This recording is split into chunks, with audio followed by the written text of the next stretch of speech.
What's going on, everyone? Phil here for KO Gaming. And you know, although we've seen a lot of big leaps and bounds when it comes to the quality of video games and gaming in general in the past couple of years, seeing some really awesome hyper-realistic graphics, seeing the rise of digital downloads and availability of games, and these huge open-world cooperative style experiences, there's still some things that irk me.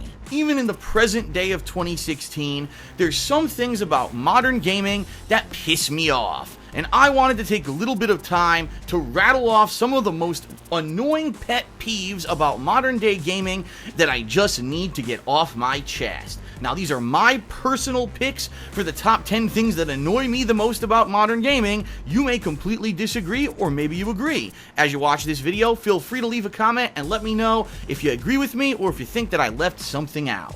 Without further ado, let's get started with my countdown. Number 10. Day 1 required installs and huge Day 1 patches for brand new releases. Hey everyone, remember when you used to be able to just go to the store, pick up a game on release day, bring it home, pop it inside of your favorite console, and be playing that game within a matter of seconds?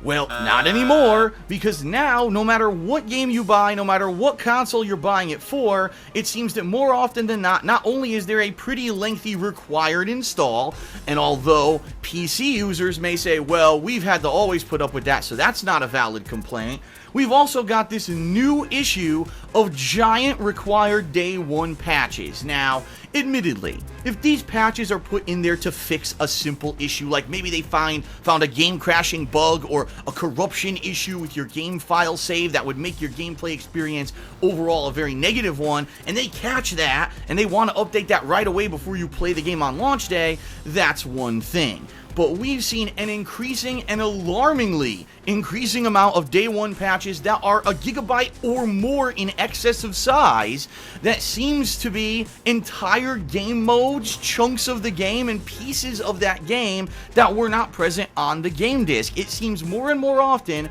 in 2016, in the modern era, when you go and buy a game at the store and you come home with it, you don't actually come home with the complete game on the disc, leading to a massive initial download before you can play it. Now, admittedly, internet speeds are actually getting much better, so as faster internet gets, it's not that big of an issue. But the bottom line is, at least here in the United States where I live, we don't have universally great internet. A lot of people get stuck downloading these Day 1 patches and updates for hours on end, and if you're someone with a busy life and you only have a couple hours a day to play, you're going to end up being really pissed off if everyone else gets to play a new game on release day, but you are sitting there in front of your loading screen waiting for the damned thing to download. It's kind of ridiculous, and it definitely is annoying for the modern gamer. Number 9. The inconsistency of digital releases. As we head into the modern era, we're going to find that more and more games are digital, meaning you're not going to be going to buy the physical disc anymore, but more than likely you're either going to buy it over the internet, over Xbox Live, over PSN or Steam, or possibly you may also be getting an expansion DLC or something like that over the course of several months of a year. But what is up with the distribution practices for this digital content? Why is it that nothing is consistent? I've played games that on release day came out at midnight my time. I've played games that on release day came out at 9 p.m. the day before.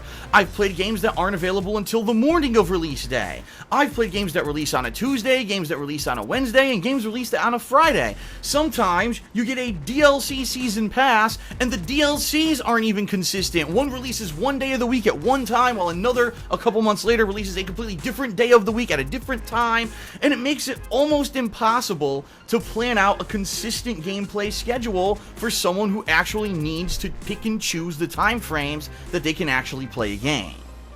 A modern case in point would be Street Fighter V, for which there have been several different DLC expansion characters released, as well as a full-on story mode. But every time there was a major update for this game, it released at a completely random day of the week, at a different time of the day, and there was almost no advance notice from Capcom when it would happen. So if you were a huge fan of Street Fighter V, and as a lot of people, they felt underwhelmed with the amount of content this game had at launch, and maybe you were waiting for additional content, you had no opportunity to really play plan out when you would be able to play it, and 9 times out of 10 you just kind of had to jump in at some point during the week and hope that it was available. A lot of the times it wasn't. Now, to make matters even worse, it's not just DLCs that are an issue, but also the fact that sometimes certain consoles get certain DLCs ahead of others due to exclusive marketing arrangements. For example, until this past year, Call of Duty as a franchise always had its DLC expansions available on Xbox consoles about a month or so before they would release on Sony consoles. All of a sudden this past year that completely flip-flopped, and the relationship is now that the DLCs are available for a month advance on PlayStation 4 before they're available on the Xbox One. That's ridiculous. If you spent the same amount of money as the person who bought that game on the opposite console, you should both have access to all of the same content at exactly the same time. I don't give a flying shit if Sony or Microsoft got a payday from Activision, or if they paid Activision in order to get that advancement so they would sell more copies. It's a corrupt practice. It's not in the good-natured business towards gamers, and it just simply shouldn't happen. And then, of course, the final straw that breaks the camel's back when it comes to digital releases: episodic games. Because if you take a look at the history of these episodic style games, from example, Telltale Games, who over the past several years have had huge series like The Walking Dead or The Wolf Among Us, amongst many others, they don't have any kind of a release schedule laid out at all. In fact, a lot of the times, they don't have consistency in the time frame between when the episodes release, and then they only give you a day advance notice of when it's coming out. So you may very well buy a season pass for one of these games and not even be aware that the next episode of the game released, completely missing out on it and having to play it at a later date because you just didn't get that information. Right now, I'm actually in the middle of playing Hitman. Now, this game decided to take that classic formula of sneaking around and doing assassinations in an open world, but change it from being a retail-style game release to a DLC-style episodic release game.